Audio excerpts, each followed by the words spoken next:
Lottery ക്ഷേമനിധി board തട്ടിപ്പ് വഴി ലഭിച്ച 6 കോടി രൂപ കത്തിച്ചെന്ന പ്രതി ബോർഡിലെ ക്ലർക്കായിരുന്ന സംഗീതാണ് വിജിലൻസിന് മൊഴി നൽകിയത്. നോട്ട് നിരോധനം വന്നതോടെ മൂല്യമില്ലാതായ 50,10,000 രൂപ നോട്ടുകളാണ് കത്തിച്ചതെന്ന പ്രതിയുടെ മൊഴി. ഇപ്പോൾ കൂടുതൽ വിവരങ്ങളുമായി നൌഫൽ കൂടി ചേരുന്നു. എന്തായാലും നൌഫൽ, ലോട്ടറി ക്ഷേമനിധി ബോർഡ് തട്ടിപ്പ് വഴി ലഭിച്ച 6 കോടി രൂപയോളമാണ് കത്തിച്ചെന്ന പ്രതി പറയുന്നത്. പ്രതിയുടെ മൊഴി എങ്ങനെയാണ് വിജിലൻസ് പ്രാഥമിക നിഗമനമായി എടുക്കുന്നുണ്ട്? എന്തൊക്കെയാണ് പുറത്തുവരുന്ന കൂടുതൽ വിവരങ്ങൾ?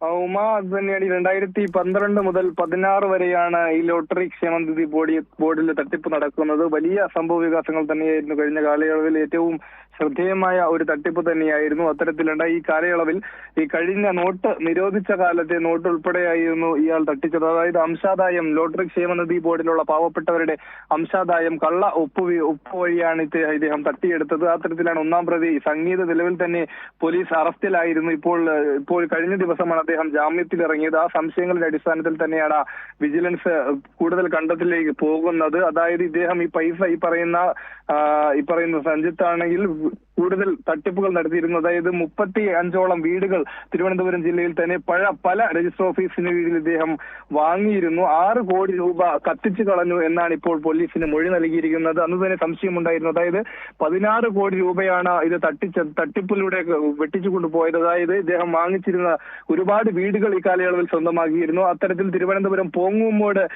ഉണ്ട ഒരു വീടിന്റെ 2ാം നിലയിൽ സൂക്ഷിച്ചിരുന്ന 6 കോടി രൂപയാണ് കത്തിച്ചത് ഇപ്പോൾ വെളിപ്പെടുത്തിയിരിക്കുന്നത്. അതായത് 10 വർഷങ്ങൾക്ക് ശേഷം ആ കത്തിച്ചതിന്റെ അവശിഷ്ടങ്ങളാണ് ഇപ്പോൾ നമുക്ക് ദൃശ്യങ്ങളിൽ കാണാൻ വേണ്ടി കഴിയുന്നത്. അതിന്റെ എത്രത്തോളം യാഥാർത്ഥ്യമാണ് ശാസ്ത്രീയ പരിശോധനകളിലേക്ക് കൂടി പോകേണ്ടതുണ്ട്. ഈ തട്ടിപ്പിലൂടെ കണ്ടെത്തിയ പണം എന്ത് ചെയ്തു എന്നൊരു സംശയം അന്ന് തന്നെ നിലനിന്നിരുന്നു. ആ മൊഴി അക്കാലത്ത് ഈ പറയുന്ന സംഗീത് നൽകിയിരുന്നില്ല. മാത്രമല്ല സംഗീതിന്റെ ബന്ധുവായിട്ടുള്ള സമ്പത്ത്, ഇടനിലക്കാരനായിട്ടുള്ള റിയൽ എസ്റ്റേറ്റ് ഏജന്റ് ഉണ്ട് അനിൽകുമാർ എന്നിവരും ഈ കേസിൽ പ്രതികളായിരുന്നു. കഴിഞ്ഞ ദിവസത്തെ ജാമ്യത്തിൽ വരുമ്പോഴാണ് ഈ പറയുന്ന വിജിലൻസ് കൂടുതൽ സംശയം മുന്നോട്ട് വെച്ച് ഫോറൻസിക് സംഘത്തിന്റെ പരിശോധനയുടെ ഈ മൊഴിയുടെ അടിസ്ഥാനത്തിൽ ആ വീട്ടിൽ പരിശോധന നടത്തിയത്.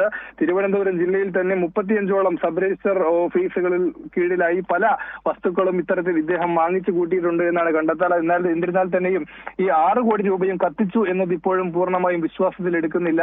16 കോടി രൂപയോളം വെട്ടിച്ചു. അതിൽ 6 കോടിയുടെ കാര്യത്തിലാണ് ഇപ്പോൾ ഇങ്ങനെ ഒരു മൊഴി രേഖപ്പെടുത്തിയിരിക്കുന്നത്. കൂടുതൽ സംശയങ്ങളും കൂടുതൽ കാര്യങ്ങളും ഇനി വ്യക്തത വരുത്തേണ്ടതുണ്ട്. അത്തരത്തിൽ തന്നെയാണ് അന്വേഷണം പുരോഗമിക്കുന്നത്. ഉമ, ശരി, നൌഫലാണ് വാർത്തയുടെ കൂടുതൽ വിശദാംശങ്ങളുമായി ചേർന്നത്.